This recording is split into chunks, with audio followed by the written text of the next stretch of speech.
So here we are on the shores of Lake Elijärvi, near the town of Yläne in southwestern Finland. I slept here last night, and as you can see, the lake is frozen. Although I'm not going to walk on the ice because I don't want to fall through. This is part of a trail called the Two Lakes Trail. So on this side we have Elijärvi, and on the other side we have Lake Pyhäjärvi, which is about 10 times bigger than this one. This is quite a big lake as well. This is the newly built wooden laavu, or lean-to shelter. And yes, it was very clean and nice inside, so rather than setting up a hammock, which was my original plan, it was too good to pass up sleeping in here. It meant a much shorter setup time and also a nice level pitch. I had planned to use my Amok Drummer ultralight hammock.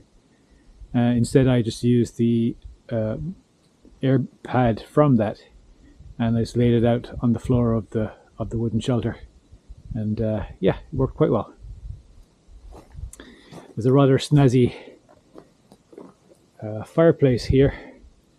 Unfortunately there wasn't any extra wood, so I had to forego having a fire, but yeah, so as you can see, it has 2 fireboxes and then metal grills so that you can cook and or fry your sausages on. So my gear is all packed up and ready. Just give you a quick look inside the wooden shelter. See, it's pretty basic. There's nothing else inside. It's just nice clean wooden floor. I gave it a bit of a sweep with the pine branch, but other than that, it was actually perfect to sleep in.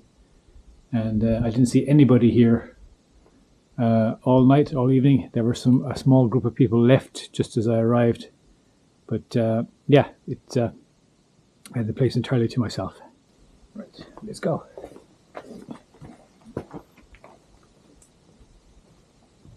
As is often the case in these places, the wind shelter and fire pit also has a dry toilet, and then actually there's another fire pit just over there, and a small little log cabin that you can get wood in. The trail in was a bit of a mixed bag, really. It was forest roads like the one I'm on now, and there were some very nice parts where it looked like pristine forest with granite bedrock coming right to the surface and being covered in nice coloured lichens and things, mosses.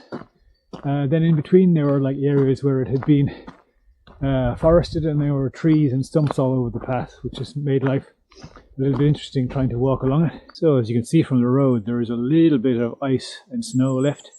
There's only a few very small patches. For the most part there's been very little snow in southern Finland, and most has melted already. My trail markers today to watch out for are these orange bands with 3 blue dots on it. Some of these have been kind of hard to find, so this trail could do with maybe a little bit of maintenance. Some of the actual trail markers are kind of a bit old and kind of faded. It hasn't always been the easiest trail to follow. Subscribers will know that I have a bit of a thing for erratic boulders. There have been a few beauties along the trail so far. This one is covered in 2 different types of moss, looking very pretty beside the road. Passed one yesterday that was easily 3 times as big as this. These rocks have been carried by glaciers, sometimes kilometers, sometimes tens of kilometers, and then dumped again during the last glaciation 8,000 to 10,000 years ago, and they've sat here ever since. Quite happy. This is another type of sign that I can actually use to follow the trail. This trail is part of the, as it says around the top edge, Kuhan Kuonan Retkeilyreitistö, and the actual name of the trail that I'm on now is this Kahden Järven Kierros. I'm heading back to this Valasranta, so we've got about 4 kilometers to make it back to the car.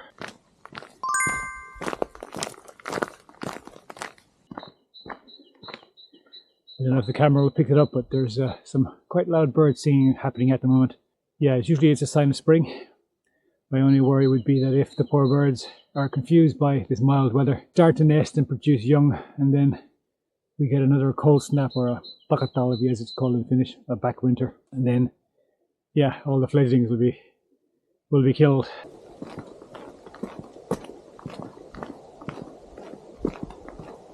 I ran out of water last night, and I thought that I wouldn't have enough for breakfast this morning, so I used my map and I found a stream coming out of the forest and filled up my water from that.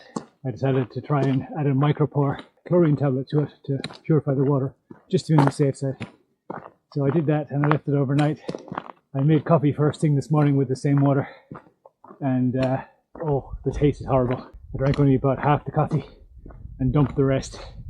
So I think that water purified with these tablets is definitely an acquired taste. I guess in an emergency it'll work fine, but yeah, there's no pleasure in it. The water is, well, it's like drinking swimming pool water. The forest is very beautiful here. I love how the pine trees have two-toned trunks. They're sort of greyish on the lower part, and as you go about, I don't know, 3-4 meters off the ground, they change to sort of like orangey red. Look how much light is actually hitting the forest floor, as opposed to the spruce plantations like that you find in Ireland, where all the trees are planted close together, tight straight lines, and no light or vegetation for that matter on the actual forest floor itself.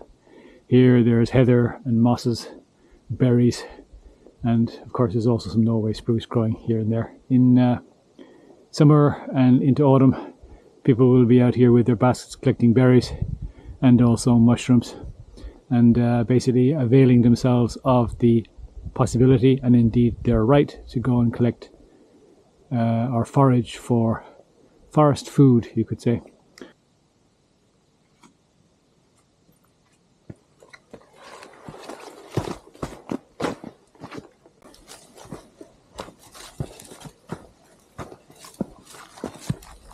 So now I'm in an open area which has been clearly planted with pine trees. These are Scots pine, you can tell by the long double needles. And there's also some Norway spruce scattered in among it. This is what you get when you clear cut forests. The lumber is taken out first, and then everything else that's left behind is scraped up and collected up into piles. These will dry out, and presumably they'll go and be burnt, I'm guessing. Not the nicest end for a poor old tree, but that's the way they do it. This trail really is a mixed bag. So we're back onto this nice bedrock pavement, granite pavement. In the open areas it's all reindeer moss or lichens.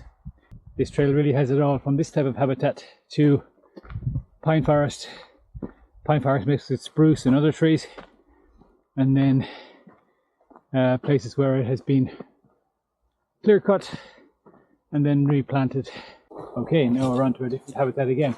This is planted Scots pine. There's also some birch mixed in with it, and these are about maybe 10-15 meters tall only. They're still quite young, and compared to the previous forests we've seen, trees are a lot closer together. I'm guessing that the owners will probably thin them out over time. Now we're in yet another type of forest habitat. As you can see by the white bark, this is primarily, at least the taller trees are all birch trees, and most of the lower green evergreens are all Norway spruce. Where birch trees are planted like this, in Finnish is known as a koivikko. The word for birch in Finnish is koivu. I've never been to the shores of Pyhäjärvi before, and very nice to come back here in summer and see what it looks like. Okay, I think I'm going to call it a day. Thank you very much for joining me, even though it was only on the return journey. I can't believe I deleted half my footage. Oh well. But at least hopefully I gave you an idea of what the trail looks like from Elijärvi Lake back to here in Pyhäjärvi Lake. I hope to catch you on the next trail. Thanks a million for joining me. This is Kevin, signing off. Moi moi.